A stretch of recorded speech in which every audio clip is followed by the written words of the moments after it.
এই গঙ্গার ধারে বসলে না খুব ইলিশের কথা মনে পড়ে। আর ইলিশ মানেই তো বাঙাল। আহ, কি স্বাদ, কি গন্ধ। চিংড়ি, চিংড়ির ধারে কাছে আসে। গঙ্গার ঘাটে বসলেই ইলিশের কথা মনে পড়ে যায় না? চিংড়ির মালাইকারি না খেলে জীবনটাই বৃথা। চিংড়ি। এই শুরু হয়ে গেল চিংড়ি ইলিশের মহাযুদ্ধ।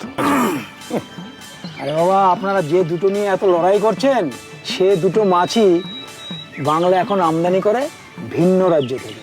তার মানে ইলিশ আসে গুজরাট থেকে আর চিংড়ি আসে অন্ধ্রপ্রদেশ থেকে। কি বলছো? আমি তো ভাবতেই পারছি না। শুধু ইলিশ আর চিংড়ি নয়, বাংলার বেশিরভাগ মাছই আসে ভিন্ন রাজ্য থেকে, কারণ বাংলায় মাছের উৎপাদন কমে গেছে। কি বলছো? বাংলার গর্ব, বাঙালির আবেগ, মাছও এখন বাঙালির নয়? কারা যেন বলেছিল বাংলাকে গুজরাট হতে দেবে না, অথচ বাঙালির থালায় থাকবে গুজরাটের ইলিশ আর অন্ধ্রপ্রদেশের চিংড়ি। জেগে ওঠো বাঙালি।